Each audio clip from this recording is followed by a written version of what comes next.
Mantap. Sepertinya perjalanan beliau mereka ke arah ateis itu yang kemudian diupdate tulisan-tulisannya. Mungkin yang tadinya masih Kristen kemudian Iya, diupdate lagi iya. seiring dengan Dia kebanyakan belajar di Testament malah jadi ateis.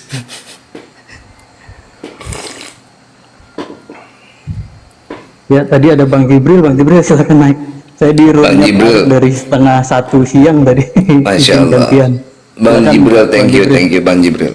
Silakan Bang Jazakallah khair. Jibril. Mana ada Bang Jibril di bawah? Assalamualaikum warahmatullahi wabarakatuh. Waalaikumsalam Terima kasih Ustadz warahmatullahi Arif, wabarakatuh. Ustadz Tata semuanya.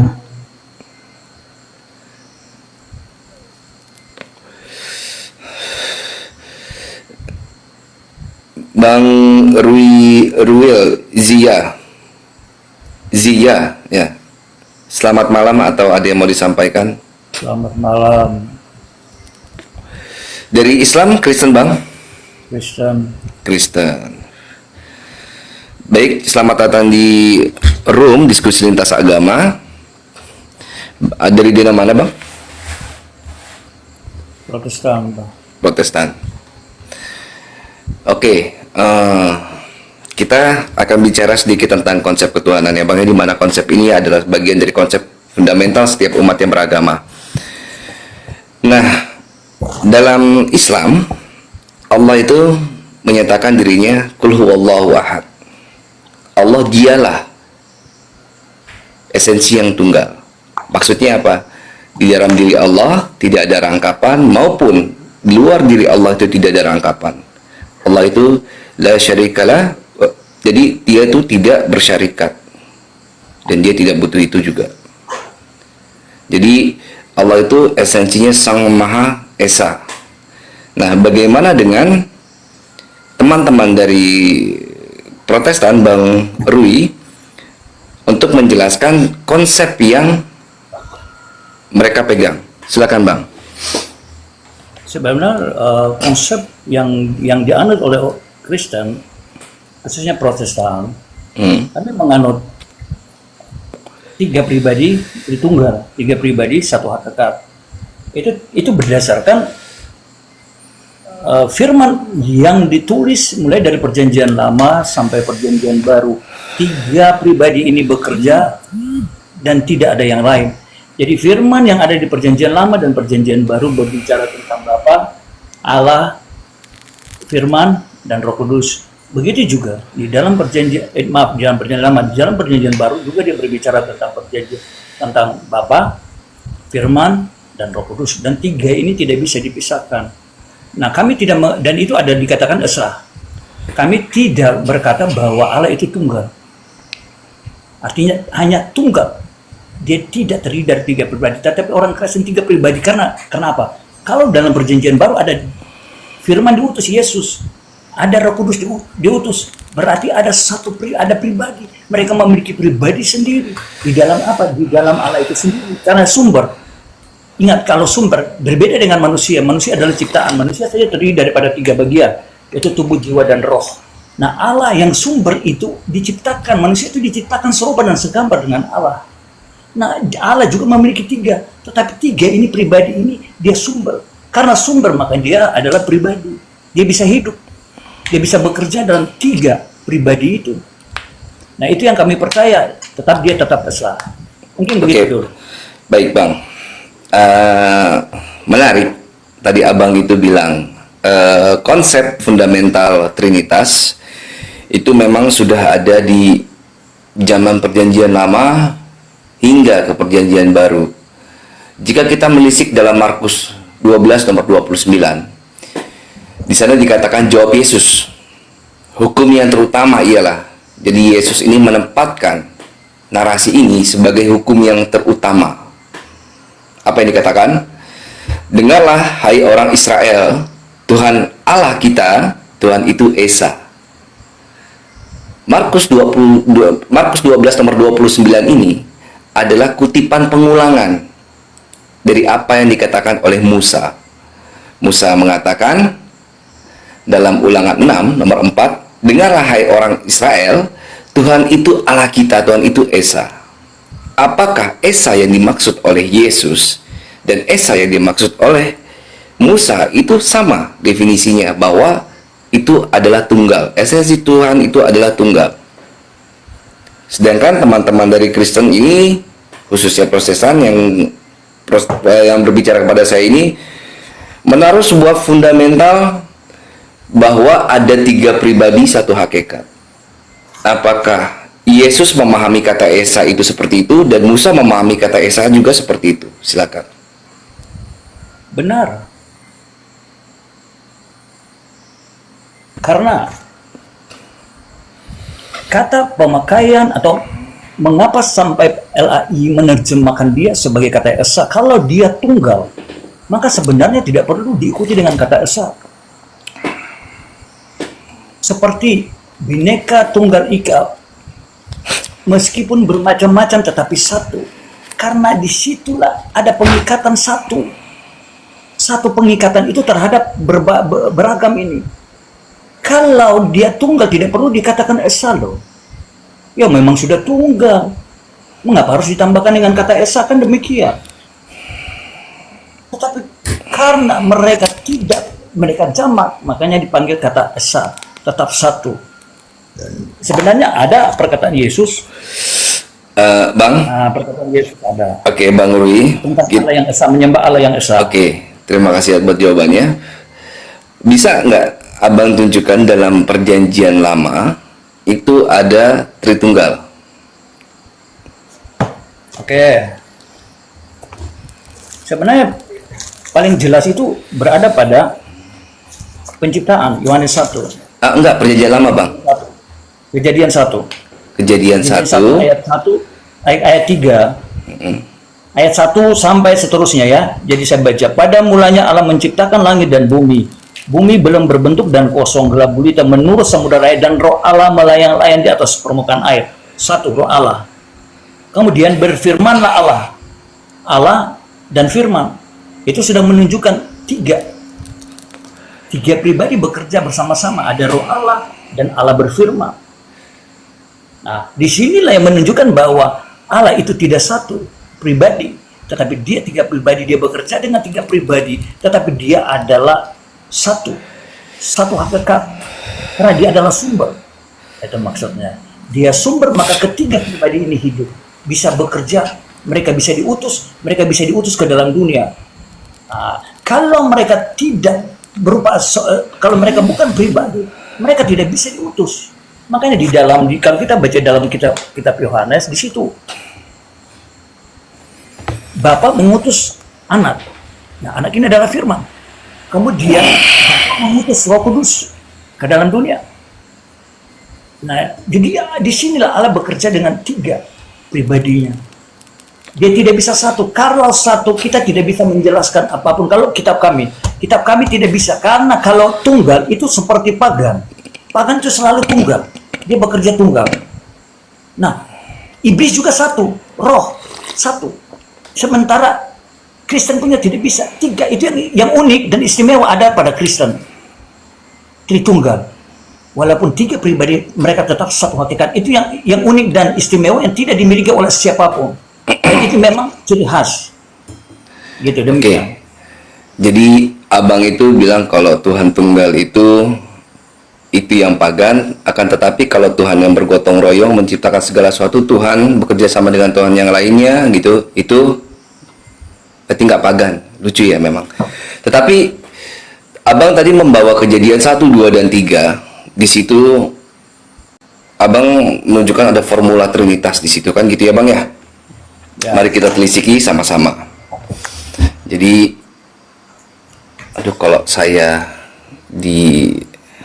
sebentar ya Bang ya, teknis bentar, saya sering dulu. Nah, jadi saya mau jadi biar bisa baca datanya enak. Sebentar Bang. Oke, Kejadian 1, 2, dan 3. Pada mulanya Ilah menciptakan langit dan bumi. Bumi belum berbentuk dan kosong, gelap gulita menutupi samudera raya, dan roh Ilah melayang-layang di atas permukaan air. Nomor 3, berfirmanlah Ilah, jadilah terang, lalu terang itu jadi. Menarik, di sini ada kata firman. yang menjadi salah satu penguat dasar bahwa firman itu maksudnya adalah Yesus. Karena di sini ada Allah, di sini juga ada roh Allah. Nah, di sini ada firman. Nah, kita lihat dalam teks Yunani.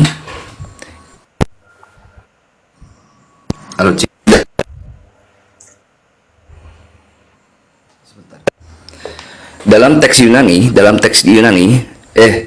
teks Ibrani dikatakan apa?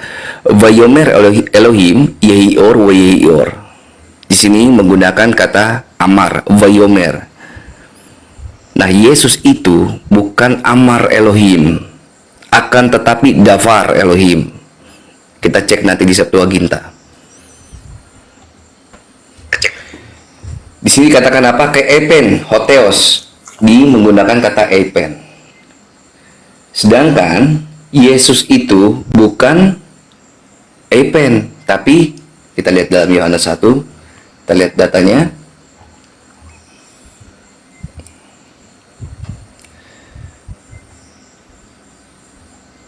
Di sini katakan apa? En arche, en hologos. Yesus itu logos, bukannya epen. Ini saya baru masuk firman, nanti belum masuk ke Roh Kudusnya.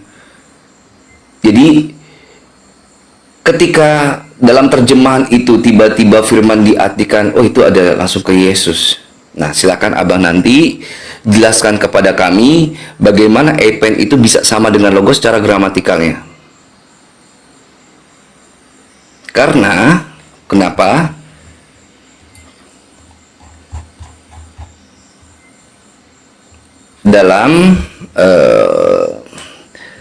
Dalam Ibrani, kalau ada kata vayomer dalam bentuk ini, kata dasarkan amar.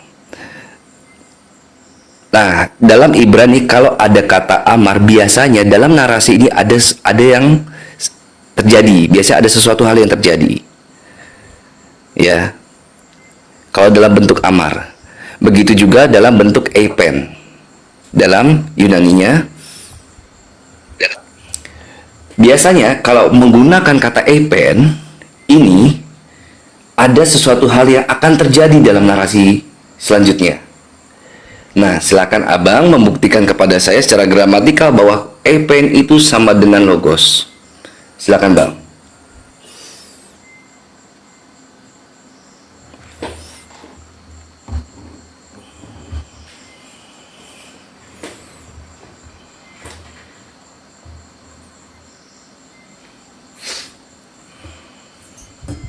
Oke, saya ya. Ya, silakan.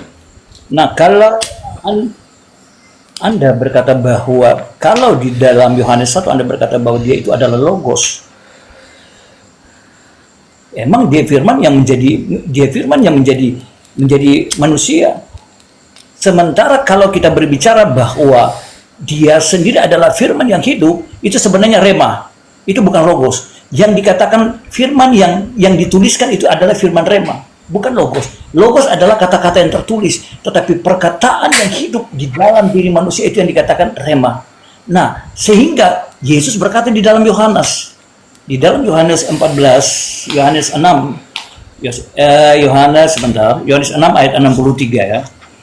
Yohanes 6 ayat 63 dia berkata, rohlah yang memberi hidup. Daging sama sekali tidak berguna. Perkataan yang kukatakan kepadamu adalah roh. Nah, perkataan yang Yesus katakan itu firman, itu roh. Roh itu berarti perkataan Allah. Jadi dialah firman Allah itu. Karena perkataannya adalah perkataan Allah.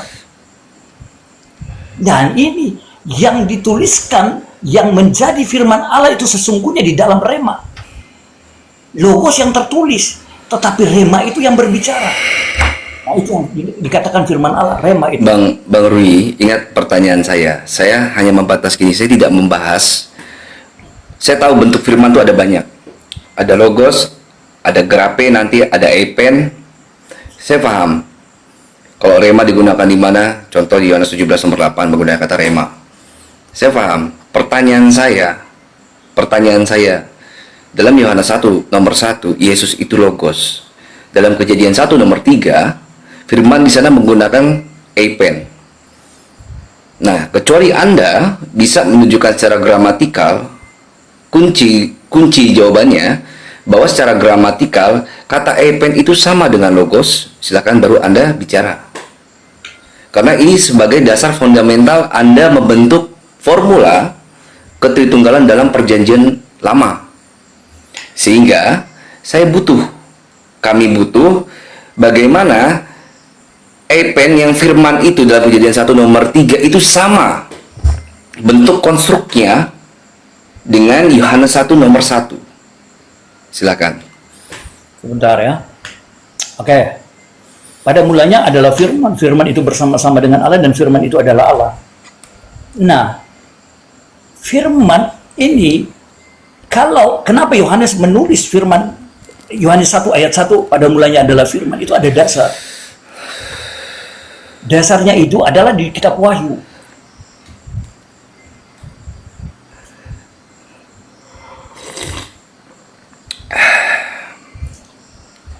Dasarnya adalah kitab Wahyu ya. Saya baca bukan di kitab Wahyu 1 ayat 17. Kitab Wahyu 1 ayat 17, kenapa dia memasukkan bahwa firman itu adalah Allah. Wahyu 1 ayat 17, di situ dikatakan begini. Nah, ketika dia melihat Wahyu 1 ayat 17. Ketika dia mendapat penglihatan, nah yang dia lihat adalah seorang yang serupa anak manusia. Seorang yang serupa anak manusia. Nah, yang sering disebutkan dalam Bible, dalam Alkitab, anak manusia itu adalah Yesus. Sehingga ketika Yesus berkata, akulah yang Alfa dan Omega. Bang, ini dia tahu sebentar, dia tahu itu firman. Dia tahu itu firman. Dia tahu firman. Makanya ketika dia tulis pada Yohanes pertama, dia bilang pada mulanya adalah firman. Dan firman itu bersama-sama dengan, karena firman itu hidup. Karena tulisan Yohanes itu dia memberikan kesaksian bahwa Yesus itu adalah firman. Sehingga banyak kalau kita baca kitab Yohanes, itu sangat dalam. Itu berbicara tentang firman. Apa yang disampaikan, apa yang dikatakan, apa yang dilakukan Yesus itu adalah semua firman. Firman hidup itu di dalam diri Yesus. Makanya dikatakan dia adalah firman yang hidup. Rui, pelan-pelan. Ya, pertanyaan saya, kita pelan-pelan. Dalam Yohanes 1 nomor 1 itu menggunakan logos atau enggak? Malah minum kopi. Saya yang nungguin, dia minum kopi.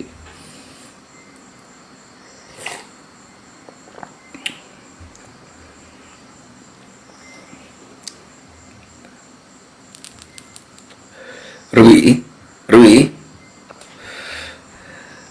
fokus.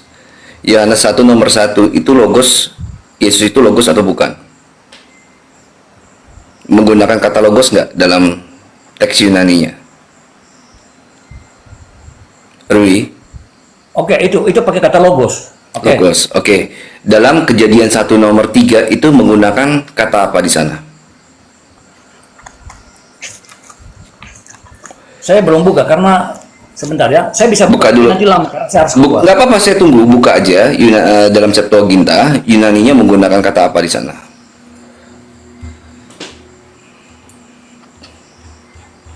Jadi biar kamu tahu dasar pertanyaan ini, biar jangan ajak kami tamasya kemana-mana.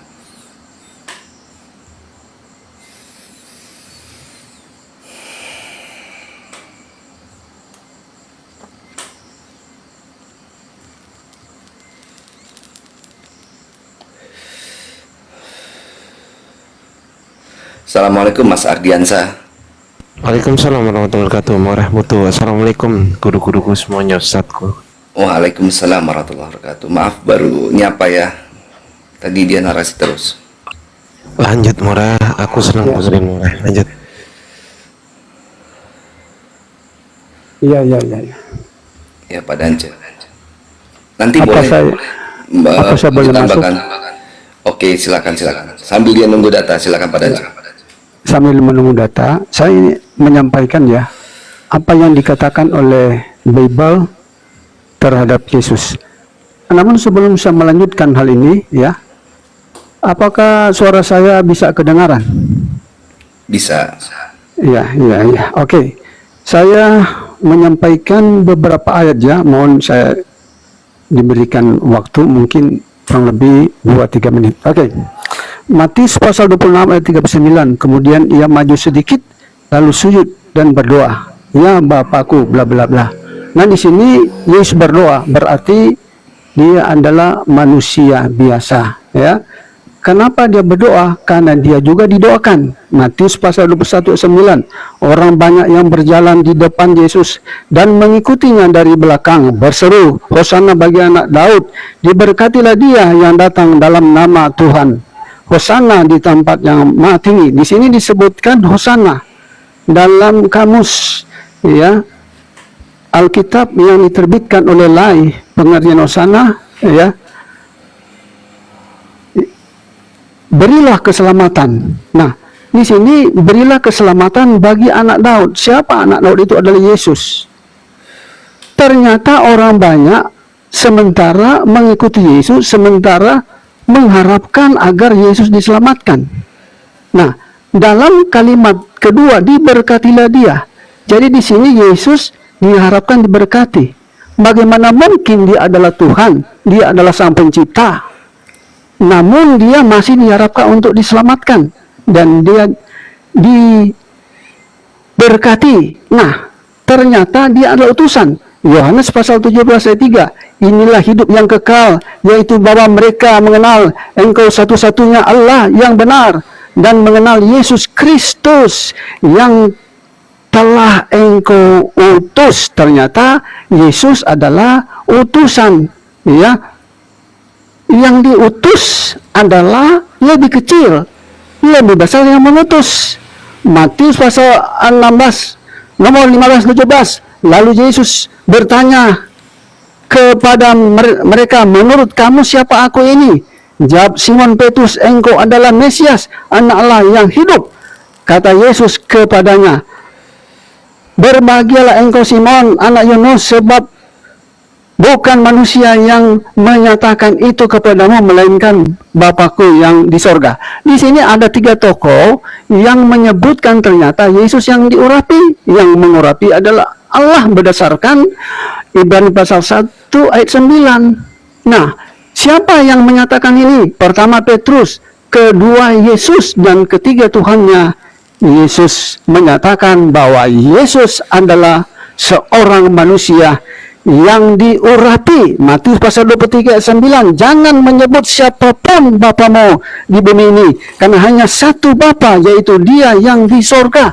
Ternyata Yesus melarang dirinya disebut Allah, melarang dirinya disebut Tuhan, ya, karena hanya ada satu Bapa di sorga, hanya ada satu Tuhan yang ada di sorga. Yohanes pasal 14 ayat 28b, sebab Bapa lebih besar daripada aku. Inilah yang membatalkan Tritunggal yang dianggap oleh para oten-oten, para pendeta-pendeta, Allah Bapa, Allah Anak, Allah Roh Kudus setara. Ternyata Yesus mengakui bahwa Bapa lebih besar daripada Dia. Kenapa? Karena Yohanes 13 ayat 13, kamu menyebut aku guru dan Tuhan, dan katamu itu tepat, sebab memang akulah guru dan Tuhan.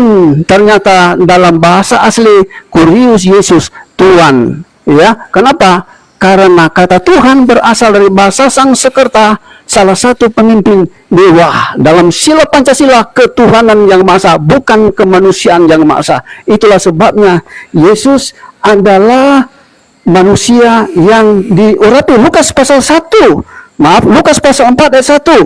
Yesus penuh Roh Kudus, kembali dari sungai Yordan, lalu dibawa oleh Roh Kudus ke padang gurun. Di sini, ya, kalau seorang dipenuhi Roh Kudus, dia bukanlah Tuhan. Kenapa? Karena Roh Kudus yang memimpin dia. Ada 2 hal kenapa Yesus menerima firman, karena dia dikuasai Roh Kudus. Pertama, oleh karena dia dikuasai Roh Kudus, dia dapat mendengarkan suara langsung dari langit dan surga. Kedua, dia dapat menerima firman atau menyampaikan firman karena dia dipenuhi Roh Kudus. Akal, kehendak, kemauan jiwanya seantero dikuasai oleh Roh Kudus. Itulah sebabnya pada saat dia berbicara sebelum Aku telah ada dan akulah yang awal yang akhir. Betul, itu suara dari Yesus, keluar dari mulut Yesus.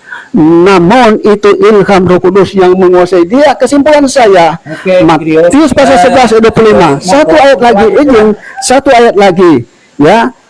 Pada waktu itu berkatalah Yesus, aku bersyukur kepadamu Bapa, Tuhan langit dan bumi. Siapa Tuhan langit dan bumi? Berdasarkan Yesus, Bapanya di surga. Demikianlah hal yang saya telah sampaikan. Wassalamualaikum warahmatullahi wabarakatuh. Semoga ya melalui ini kita semakin mengerti. Oke, selanjut. Waalaikumsalam warahmatullahi wabarakatuh. Gimana Bang Ruil? Oke, sebenarnya buat saya, kalau pemakaian di dalam Yohanes 1 logos to theos ataupun di dalam Kejadian 1 epe olos, saya pikir memiliki makna yang sama. Olos apa? Epe olos. EP olos itu gimana? Ya, itu kan pengertiannya. Itu pengertiannya sama dengan firman Allah, tidak ada yang berbeda. Ikan berfirmanlah Allah, yang satu dia memakai berfirmanlah Allah, itu artinya dia bekerja. Kalau Bang, yang satu nggak dia ada EPH olos itu di mana? EPH olos itu di mana, Bang? ada tidak? Di mana ada? EPH olos itu nggak ada. Dan dia pakai apa? Di sini katakan apa? Di sini katakan kayak epen hoteos, gini teteo pos kayak gini to pos. Gak ada EP holos, gak ada. Nah, EP itu bisa dikatakan sebagai kata Allah. Di mana? Firman Allah itu kata. EP yang mana? EP yang mana? Logos itu adalah firman. EP yang mana? Di Sekarang sini nggak ada EP. Dalam pengertian harafiah apa? EP dalam pengertian harafiah apa? Tadi saya sudah. Pendeta Indra, santai pendeta. Waduh. Jadi begini Bang Rui, yang pertama tadi sudah saya jelaskan bahwa dalam Kejadian 1 nomor 3 itu menggunakan kata epen. Kata epen ini dalam bentuk aktif imperatif. Maksudnya gini, ketika ada kata epen ini biasanya dalam narasi ini pasti akan ada sesuatu yang terjadi. Kalau di Arab itu nanti jadi fi'il amr. Ya. Makanya dalam teks Mesora itu menggunakan kata amar. Amar itu biasanya dalam berbentuk perintah. Sifui namanya kan. Wayomer Elohim yehior. Dia menggunakan kata amar, bukan kata dafar. Kalau kata dafar biasanya itu menyajikan teks, dalam teksnya itu narasinya hanya sebuah pemberitahuan saja. Tetapi kalau menggunakan kata amar biasanya ada sesuatu hal yang terjadi. Gitu. Itu bedanya antara amar, dafar, mila dalam tiga kosakata Ibrani. Dalam 3 kosakata Yunani ada yang namanya logos, rema, epen, nanti ada sebagian beberapa memasukkan kata grape di sana. Nah, sampai Anda menemukan dalam rumus gramatikal bahwa epen itu sama dengan logos, baru mari kita bicara. Saya rasa di sini Bang Zuma sudah monitor belum? Gak enak rasanya, saya juga pengen belajar banyak dari gurunda-gurunda kita kan. Bang Zuma, assalamualaikum, sudah monitor? Waalaikumsalam, Dit. Bang Zuma versi Mojokerto ini. Iya, iya. Lanjut, Mare. Silakan, Mas. Bang Rui, atau bahwa begini. Sebenarnya bahwa kedua hal ini kita lihat dulu. Kalau yang di dalam kitab Kejadian itu kalau dia memakai kata epen itu pun itu dia memang merujuk kepada perbuatan. Nah, kalau kita lihat di dalam kitab Yohanes, dia memakai kata logos itu berupa pernyataan. Lah kenapa nggak menggunakan kata amar? Nggak menggunakan kata epen? Tetapi keduanya memiliki makna yang sama. Yang berbicara tentang sang firman. Tentang firman Allah. Keduanya berbicara tentang firman Allah. Yang satu bekerja, maka terjadi. Yang satu sementara Yohanes menulis dengan membuat sebuah pernyataan awal. Ingat, penulisan awal itu pernyataan umum. Dia membuat dengan pernyataan umum. Bahwa pada mulanya adalah firman. Firman itu bersama-sama dengan Allah dan firman itu adalah Allah. Itu pernyataan umum. Nah, kalau di dalam kitab Kejadian itu dia sudah bertindak. Firman Allah aktif di dalam. Dia adalah sebagai pencipta. Karena berfirmanlah Allah. Jadilah cakrawala. Jadi di sini yang kita harus maknai. Tetapi semuanya merujuk kepada sang firman itu. Satu saja orang. Nah, kalau di Yohanes tulis pada mulanya adalah firman. Firman itu bersama-sama itu adalah pernyataan. Bang, Jadi kalau logos itu idea, Bang. Suatu gagasan. Atau dafar itu pun tidak ada menjadi masalah. Jadi masalah, Bang. Jadi masalah. Itu jadi masalah karena dua hal ini berbeda. Yang satu dia berbicara tentang dia bertindak, yang satu pernyataan umum. Bang, saya tadi sudah menjelaskan dengan versi gramatikalnya. Tidak asumsi, Bang. Nah, silakan, Abang. Asumsi. Kita lihat dulu bahwa kalau kita membaca redaksi Yohanes 1, ayat Yohanes 1 itu adalah pernyataan umum, Bro. Itu pernyataan Indra. umum. Dia berkata logos, dia adalah kata-kata, perkataan umum, pernyataan umum. Beda ketika dia sudah masuk kepada Rui. Kalau kita masuk kepada Kejadian 1, kita berbicara bahwa firman ini sudah aktif. Dia tidak memakai logos. Kalau dia memakai EP, itu yang tadi Anda sendiri bernarasi bahwa kata EP, maka itu sudah bertindak. Maka dengan demikian, tetapi pada intinya dia mau berbicara tentang sang firman itu adalah bersama-sama dengan Bapa. Jadi sebenarnya tidak ada yang berbeda. Firman menjadikan segala sesuatu dijadikan oleh firman. Nah, di dalam Yohanes 1 pernyataan Bang, nggak berarti Anda ngegas itu berarti Anda benar. Tidak. Dalam kasus gramatikal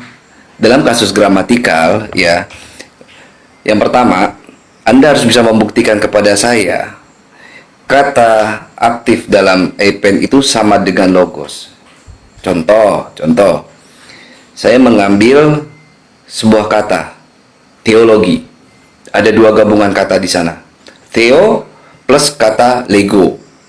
Yang artinya teologi itu adalah sebuah idea gagasan. Bagaimana upaya untuk mengenal Tuhan. Makanya digunakan theologos. Gitu kan? Nah, bisa nggak diganti menjadi TOEP? Nggak bisa. Karena ini dua hal yang berbeda. Tidak bisa. Tidak bisa. Nah, itulah kenapa yang saya tanyakan, kenapa Yohanes 1 nomor 1 itu menggunakan kata lego yang berbentuk kata dasar lego nanti berubah menjadi objeknya menjadi logos. Nah, dalam Kejadian 1 nomor 3 menggunakan kata epen. Karena ini dua hal yang berbeda. Jangan Anda paksakan untuk sama. Dengar, saya mau katakan begini. Di dalam pemakaian suatu kata, tetapi kita melihat dia punya perbandingan. Kita melihat dulu ini pernyataan apa. Jadi penempatan dalam pemakaian kata itu, gramatikanya kata itu menunjukkan makna yang di dalamnya. Makanya walaupun kedua pemakaian kata ini berbeda, yang satu itu bertindak, yang satu itu pernyataan. Jadi dianggap seperti apa? Dia seperti kata apa ya? Keterangan. Yang satu keterangan, menerangkan. Keterangan dari mana? Di Yohanes 1 itu kan pernyataan umum. Saya sudah berkata antara Yohanes 1 itu objek itu umum yang ditulis oleh Yohanes dengan logos di sana jadi objek itu ya itu berbeda. Nanti yang kedua baru subjek yang dibicarakan. Yang satu pernyataan umum, yang satu berfirman bertindak. Nah, itu harus Anda tulis dulu. Gramatika dalam pemakaian. Jadi berarti memang tidak bisa memakai kata yang sama. Tetapi dia memiliki makna kandungan yang sama, berbicara sama-sama tentang firman itu. Sintaksis mana yang Anda itu gunakan? Anda harus bedakan di situ. Rui, sintaksis mana yang Anda gunakan? Sintaksis mana yang Anda gunakan? Saya mau pakai pemakaian cara yang saya pakai ada dasar-dasar dalam penulisan. Sebuah karya atau sebuah karya tulis atau sebuah artikel atau apa jurnal itu memiliki dasar-dasar tulisan. Bang Rui, Itu yang harus kita ini ada pahami gramatika. berdasarkan penulisan. Kita tidak bisa Bang, melakukan segala sesuatu Rui, yang sama. Kalau kita tidak Di tahu. sini Rui, sabar ya. Gramatika dan sintaksis Ya. bahasa Yunani Perjanjian Baru. Yang menulis ini Weli Panden Solang. Siapa?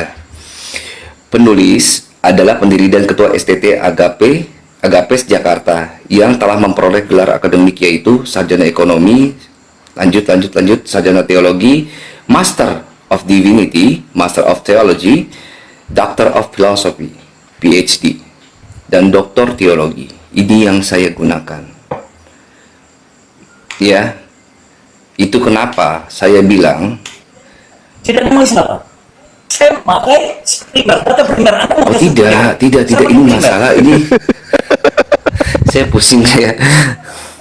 Anda memakai gramatika dan saintifik, itu kan data-data sekunder. Di sini yang menjelaskan sintak Loh, ini Anda perjanjian sebenarnya baru. Saya punya data Bible, saya punya data Bible, data primer, bro.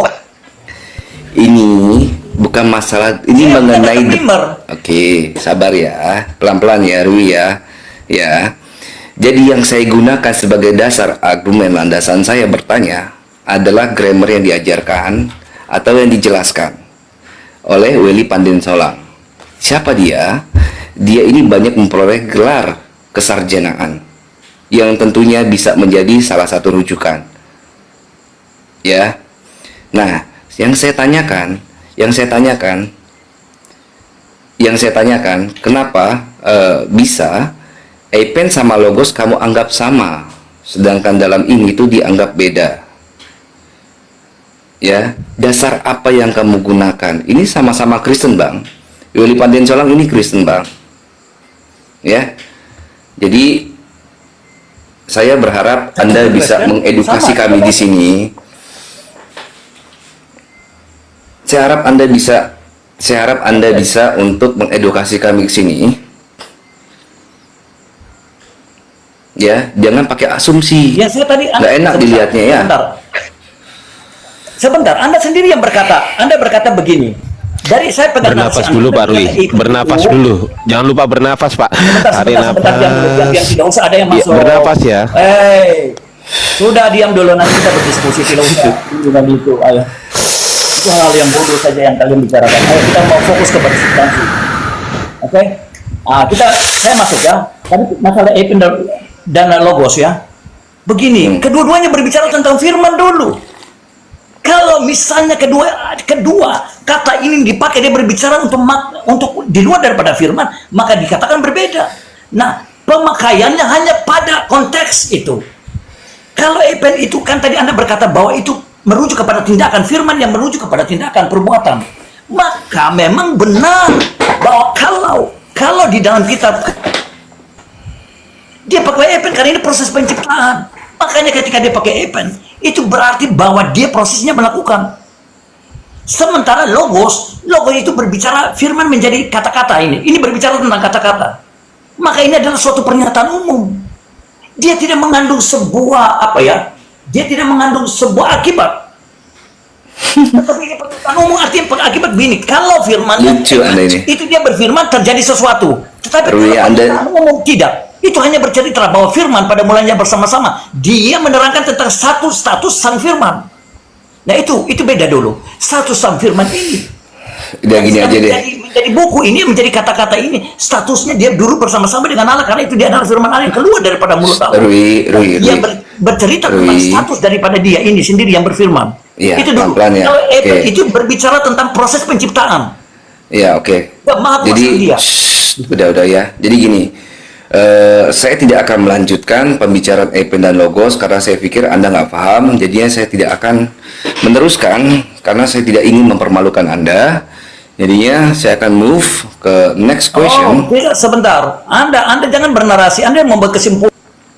Iya, kenapa saya membuat kesimpulan seperti itu? Sekarang saya Rui, karena kenapa? Anda dari tadi tidak bisa menunjukkan data, Anda tidak bisa menunjukkan rujukan, sebuah rujukan referensi, ya. tidak salah. Justru Salah di Anda mana? gini, dengan cara Anda seperti ini, Anda hanya akan mempermalukan diri Anda sendiri di depan kami. Saya tanya firman. Kami berusaha untuk menjaga marwah atau harga diri saudara supaya tidak supaya tidak banyak mempermalukan diri sendiri di sini. Tangkap kau kandungan apa? Iya betul. Bawakan. Kalau mau kami permalukan, saya yang permalukan nanti. Kandung. Nggak usah tantrum, nggak usah ngejerit, masa ngejerit begitu, nggak usah ngejerit begitu, santai. Persoalan pertentangan pemakaian kata. Nggak usah ngejerit, nggak usah, santai aja, nggak usah ngejerit, kan saya cuma nanya pertanyaan simpel, nggak usah ngejerit, santai aja. Kau tidak bisa merubah apapun, tetapi kalau saya datang kepada Anda, Paling datang mau ngasih THR datang. Firman, mana karya dia? Mana firman dia? Kalau saya datang ke Anda mau ngapain, mau kasih THR, mau main silaturahmi, mau ngapain? Mau ngapain? Ini bentar lagi rungkat nih Ustaz Arif. Tarifnya jeda dia, mainkan jeda dia. Dasar alammu. Kok marah-marah? Jangan ngejerit malu sama teman-teman Kristen Anda malu. Jangan ngejerit malu. Ya, jangan ngejerit malu, santai. Kitab Anda. Asyhadu alla ilaha illallah. Ayo. Merah mutu dulu aja deh. Daripada gak ada poin. Merah mutu, aku mau tanya Merah mutu. Siap. Justru di sini. Kok saya yang dibesarkan? Nggak apa-apa. Merah mutu dong yang besar. Jangan, Merah nggak izin. apa-apa. Ini saya serius bertanya Merah mutu. Serius, ini bukan untuk menguji ya. Bukan. Enggak, wallahi, karena yang kedua, Nabi berisik. diturun. Kau turun dulu, berisik. Congor. Pusing saya dengarnya. Yang gini teman-teman ya. Wallahi saya banyak belajar dari Merah mutu. Buku yang ada di sini itu adalah hasil daripada Merah mutu memberitahu saya tuh. Bayangkan coba, saya beli ini Merah mutu. Terima kasih Merah mutu. Kalau nggak dikasih tahu sama Merah mutu, saya nggak dapat buku ini. Sama buku yang ditunjukkan Merah mutu. Cuman bedanya saya belajar ini sulit kali loh, masih halaman segini loh Merah. Aduh, sulit, masih halaman depan saya. Terus yang kedua pertanyaan saya gini Merah. Ini kan diartikan gini Merah ya. Dan firman itu adalah Allah, kan diartikan gitu. Tapi kenapa dan firman itu diartikan kaitheos Merah ya? Kok nggak kai logos Merah? Iya. yang benar gimana sih sebenarnya Merah? Betul ya Mas Ardian, saya bilang itu betul. Saya sependapat dengan Mas Ardian, setuju saya. Kenapa di situ kan? Kenapa nggak dibalik misalnya kai logos enho theos kan gitu ya? Iya. Kan gitu maksudnya kan gitu ya. Maksudnya gitu itu ya. betul. Jadi memang subjeknya itu memang firman ini maksudnya adalah kalau tuh sesuatu, jadi ada kalam lafzi yang dilafazkan dan kalam nafsi gitu kan. Nah ini sudah dikeluarkan, sudah menjadi lafaz gitu kalau dalam Arabik. Jadinya ini sudah tidak menyatu lagi, memang sudah terpisah gitu loh. Dan ini hanya menunjukkan bahwa firman perkataan ini memang saya yang mengeluarkan sebenarnya gitu, bukan dia adalah saya gitu loh. Paham Merah, paham. Iya. Nah, itu maksud saya. Itu kan sebetulnya kan dan Allah berfirman kan begitu kan? Iya. Kurang lebih ya. Tapi kalau mohon maaf ya Merah ya. Betul. Yang saya heran itu kenapa kok teman-teman Kristen di sini kok nggak kai logos en theos gitu loh. Kan di sini kan dan firman kan. Nah, firman ini kan logos gitu kan. Dan kai logos harusnya kan minimal kan gitu kai logos. Ini kan kok kai theos. Kok kebalik-balik gitu loh. Aku jadi lah di sini kalau memang theos ada logos, kenapa kok nggak enarki theos? Ayo. Kan kalau dibalik-balik saya balik lah. Enarki theos, kai hologos en prostanteon, kai logos en theos. Ya, bisa saya balik-balik. Tapi kan maksudnya ini dasarnya itu gimana gitu loh. Kok saya mikir ini dari dulu, iya ya kan kai theos en hologos. Kok jadinya dan firman? Gimana nyambungnya ya? Aduh, terima kasih buat Mas Ardiansa sudah saran saya sudah maksudnya berguna buat Mas Ardiansa. Terima kasih banyak Mas Ardiansa. Oh, ini luar biasa lah Moreh Moto ini, masya Allah teman-teman. Jangan. Teman-teman kalau mau belajar ini dari Moreh Moto ya, wallahi demi Allah saya nggak tahu kalau nggak dari beliau ini teman-teman. Ini baru beberapa hari ini, gitu loh. Baru beberapa hari ini dan halamannya 200 sekian, hampir 300-an. Wah, lama. Saya masih di depan-depan gini. Begitu Moreh Moto bilang diftong gitu kan, kapan hari Moreh ya? Ingat nggak? Iya. Bilang diftong, betul. Langsung aku pelajarin diftong ini apa, diftong langka ini apa. Jadi aku ini adalah orang yang menerima kritikan dan masukan. Kalau teman-teman memberikan masukan dan kritikan, oh aku terima teman-teman. Asal ilmiah dan dengan rasa kasih sayang, bukannya kebencian. Iya, Tuh.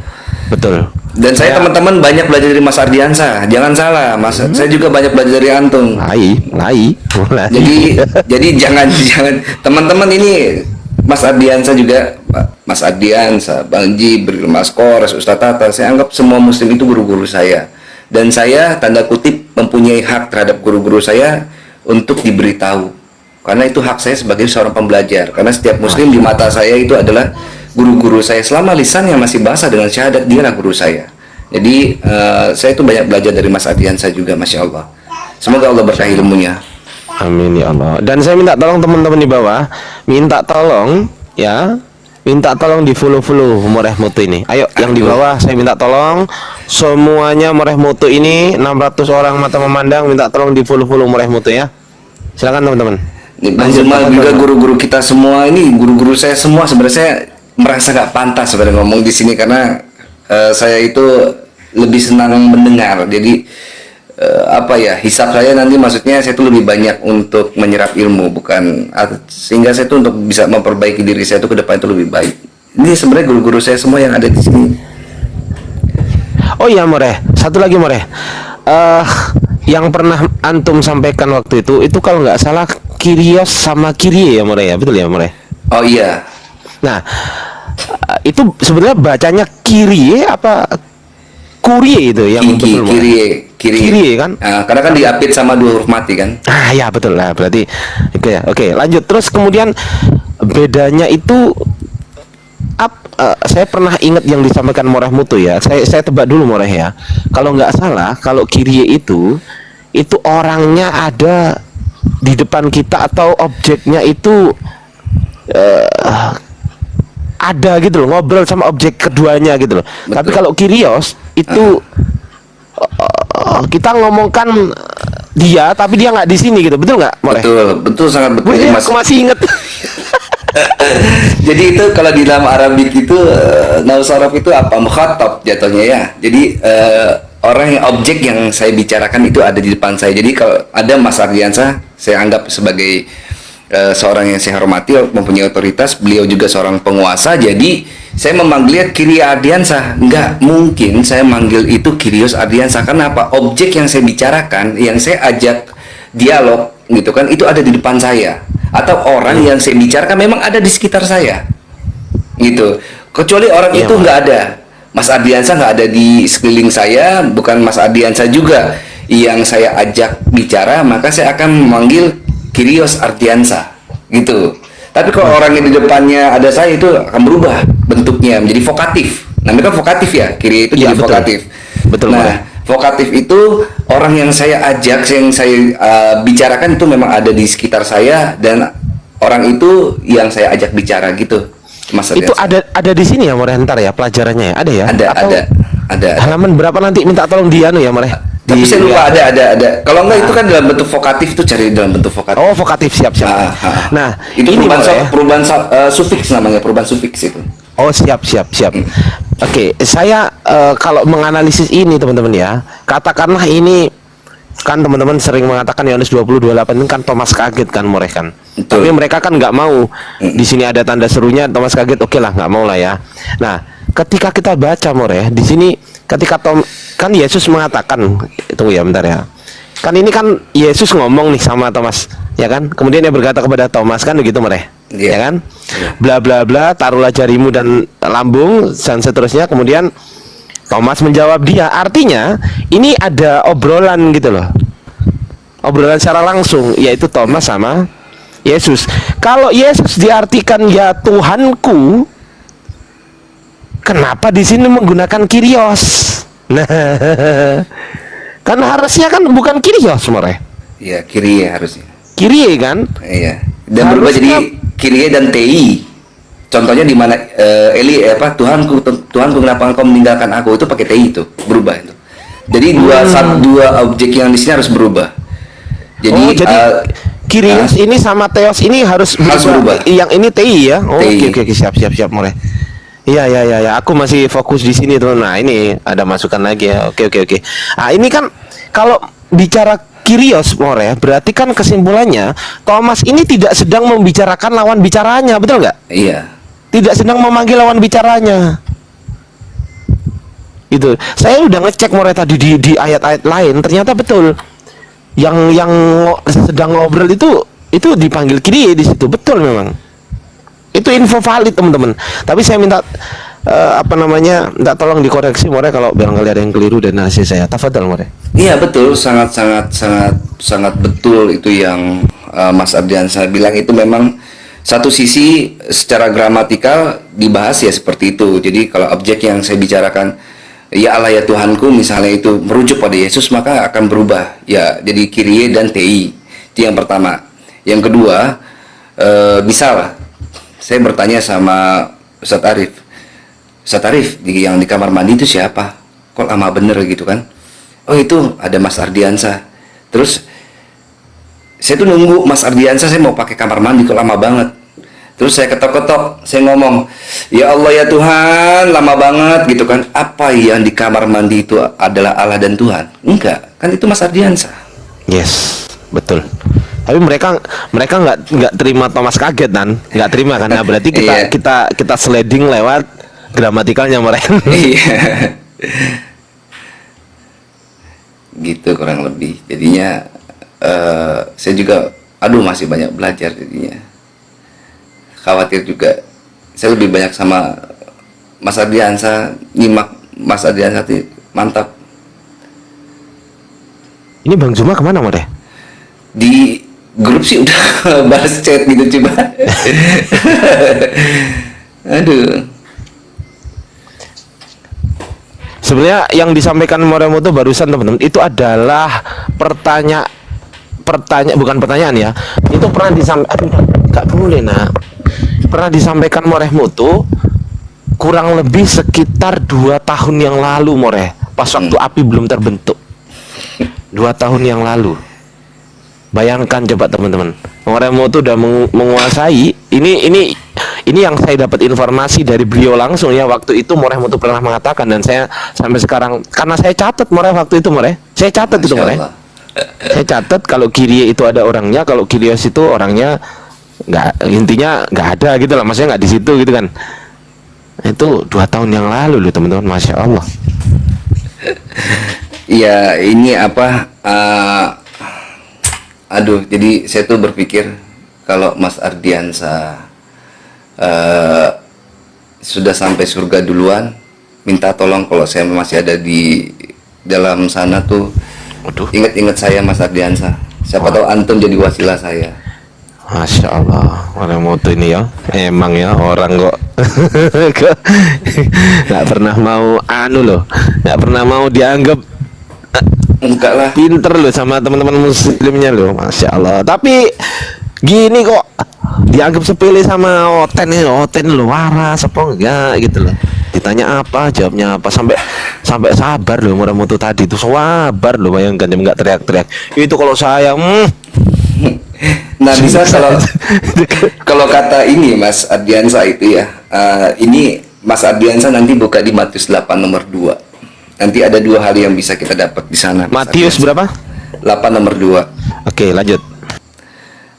Nanti Mas Ardiansa buka. Nanti ada 2 hal yang kita dapatkan, insya Allah bisa buat jadi kita sama-sama belajar ya. Ini demi Allah, bukan saya mengajari, enggak. Saya hanya berbagi informasi apa yang mungkin saya ketahui. Bisa jadi saudara-saudara saya semua itu bisa menambah hasanah ilmu, dan saya juga nggak merasa lebih baik atau lebih pintar daripada teman-teman semua. Ini guru-guru saya semua yang ada. Oh ini More. Maka datanglah seorang yang sakit kusta kepadanya, lalu sujud menyembah dia dan berkata, Tuan, jika Tuan mau, Tuan dapat mentahirkan aku. Itu More. Nah, jadi ada dua hal yang di sana. Yang pertama menggunakan kata Kyrie bentuk vokatif. Itu kan tujuannya kepada Yesus kan gitu ya. Terus yang kedua, Betul.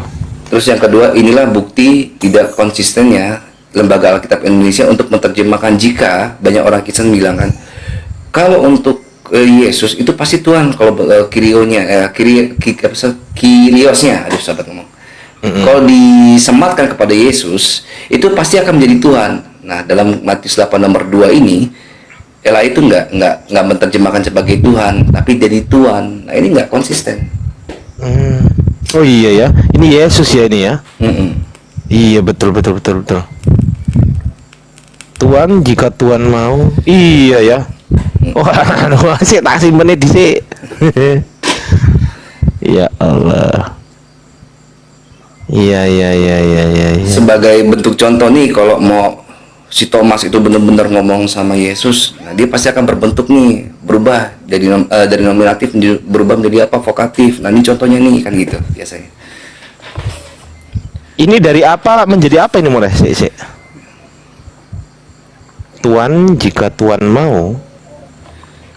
Oh, tapi tuannya ini kayaknya terlalu banyak mulai ya, kata tuannya ini ya. Tiga kata Tuhan, tapi kirinya cuma satu nih. Tapi yang dimaksud merujuk kepada yang itu kan? Iya. Jadi itu kenapa nggak konsisten itu?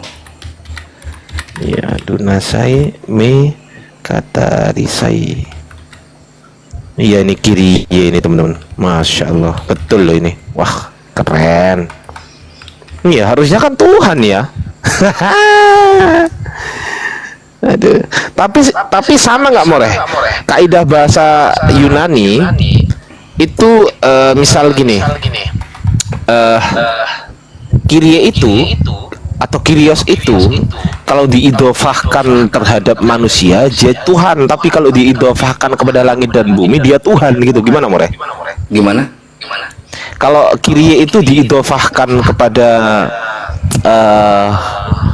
manusia, maka dia berbunyi Tuhan. Tapi kalau idofahnya terhadap misal domir, maksudnya isi domir kata ganti bukan. Maksudnya bukan ini disandarkan oh disandarkan. Nah, disandarkannya itu kepada rumah gitu, mungkin rob gitu kan, Robbul Bait gitu loh More. Itu kan berarti tuan rumah kan gitu More. Tapi kalau Rabbul Alamin ini pasti Tuhan kan gitu More. Itu ada nggak dalam bahasa Yunani gitu juga More? Sebenarnya Yunani itu nggak sekompleks bahasa Semitik ya. Jadi dia hanya mau kiri mau apa ya, tetap dia cuma apa ya, seorang yang dihormati aja, bukan berarti pencipta langit dan bumi. Jadi kita semua paham bahwa ilmu yang mempelajari tentang gagasan ide ketuhanan itu kan teologi gitu kan, bukan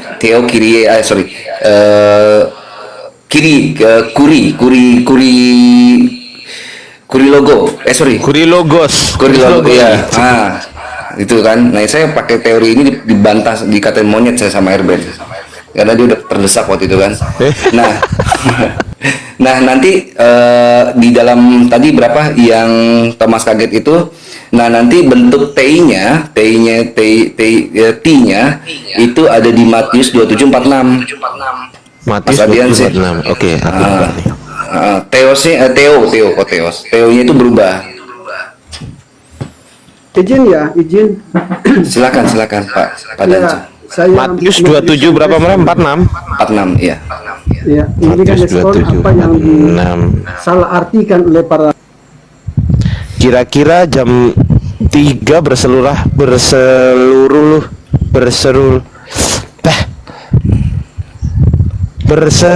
Yesus. Oh, yang Eli lama sebaktani ini More. Maksudnya gimana ini? Coba baca itunya, Yunaninya deh. Yang mana? Hoiso Ho Isus. Matius 27:46 baca Yunaninya deh. Oke. Peri deten enaten yuran horan oran. Auran. Di ya. sini kok ada variasi 1 variasi 2 ya ini ya. Si. Ini loh More, ada var 1 ada var 2 ya. Gimana berarti itu dari naskah Bizantin yang lain itu. Oh, oke lah, baca yang bawahnya aja kalau gitu ya. Oran ebonsen ho Isus. Oh, Yesus. Iya, Yesus, oke. Phone. Apa ini? Megale, Legon, Eloi, Lemma, Sabak Tani, Tot Estin. Oh iya ini. Berubah kan? TE ya, bukan Theos ini. Iya, mau Ini ya, kalau iya betul. itu berubahnya T ini. dari kata Iya, Theo iya. kan itu. Iya ya, T ya ini ya. Allahku. Kenapa kok menggunakan T ini, More?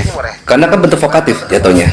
Karena dia berbicara dengan Tuhan yang objek langsung. Maksudnya dia Iya.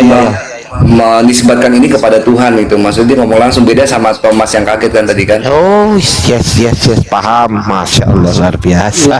Oke, izin ya, Ya, lanjut. masuk, Silakan Mbak Naja. Nah, saya ingin ya menyampaikan ya pandangan Oten yang keliru terhadap ya Yohanes pasal 1 ayat 1, pasal 3 dan pasal 14 saya hubungkan dengan maksud saya ayat 14 saya hubungkan dengan ayat 30. Oke, ini kan begini ya. Ken arke en hologos kai hologos en proston theon ya kai theos en hologos. Nah, di sini kalau kita perhatiin ya, ini bukanlah sosok Yesus, tetapi itu murni perkataan Allah sendiri. Nah, karena kata logos itu ya sebetulnya kalau kita lihat ini memiliki pengertian ilmu. Nah, mari kita melihat di sini apa yang disampaikan oleh ya Aldiansa itu betul. Ini kok kebalik ini. Nah, sebetulnya kan gini ya.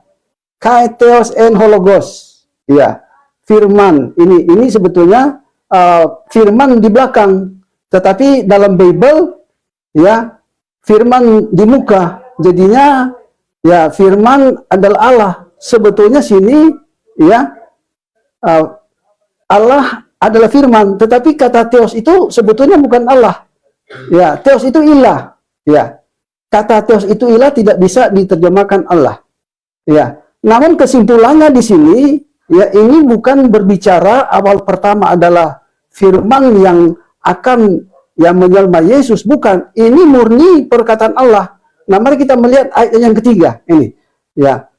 Pantati afto egneto. Ya, ini. Nah, kita melihat di sini. Semua dijadikan melalui dia. Nah, kata di ini melalui. Nah, kata melalui artinya Allah lah yang ciptakan melalui perkataannya, bukan melalui Yesus. Nah, mari kita buktikan ayatnya yang ke-14. Ayatnya ke-14 gini, ini. Kai helogos ya sark egeneto. Nah, mari kita melihat kata egeneto ke dalam ya penyelidikan. Nah, ini. Ya, kita melihat di sini. Oke. Ini ya dalam bahasa Yunani ya, di sini disebutkan ya kai hologos sark egeneto.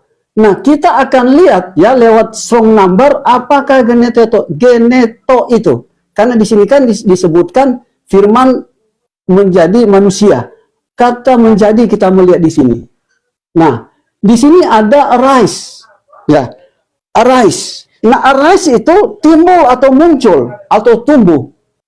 Baru selanjutnya ada kata be assembled. Be assembled artinya dipasang. Nah, ini tidak dapat dipisahkan dengan ayatnya yang ke-32 ketika Yohanes melihat bahwa roh turun seperti burung merpati tinggal kepada Yesus. Jadi di sini ya, Roh Kudus menguasai Yesus sehingga firman itu ya diberikan kepada Yesus. Jadi bukanlah firman menjadi manusia, bukan. Namun berdasarkan kata ya dalam bahasa Yunani ini memiliki pengertian arise atau assemble, bukan menjadi tetapi ditaruh kepada Yesus. Nah, ini berdasarkan pada ya satu ayatnya yang ke 32. Oke, kita melihat di sini. Yohanes 1 ayat 32. Ini masih dalam versi Yohanes pasal 1 dan kita melihat ayatnya yang ke-32. Jadi ayat 14 itu tidak dapat dipisahkan dengan ayat yang ke-32. Dan Yohanes memberi kesaksian, katanya, aku telah ya melihat roh turun dari langit seperti merpati dan ia tinggal ya di atasnya. Ya, jadi ini tidak bisa dipisahkan dengan ayat 14. Ya, sehingga membuktikan bahwa firman itu bukan menjadi daging, tetapi oleh karena kuasa Roh Kudus, oleh pimpinan Roh Kudus, oleh karena Yesus dikuasai oleh Roh Kudus berdasarkan Lukas pasal 4 ayat 1, Yesus dipenuhi oleh Roh Kudus. Nah, kita buktikan ya pada ayatnya yang paling terakhir. Pada ayat yang paling terakhir. Saya pakai terjemahan yang paling terbaru di sini. Ayat yang paling terakhir. Nah, ini masih pada konteks Yohanes pasal 1, ayatnya yang paling terakhir. Saya bacakan ya. Lalu kata Yesus kepadanya, sesungguhnya aku berkata kepadamu, kamu akan melihat langit terbuka dan malaikat Allah naik turun pada anak manusia. Siapa anak manusia ini? Anak manusia ini adalah Yesus. Siapakah malaikat ini? Malaikat ini makhluk roh. Ya, benarlah dalam Al-Quran Isa dikuatkan oleh malaikat makhluk Rohul Kudus, makhluk ciptaan Allah atau Rohul Kudus. Nah, di sini juga disebutkan malaikat-malaikat. Ya, malaikat-malaikat Allah naik turun pada anak manusia. Ya. Ternyata ya, dalam Bible Yesus sendiri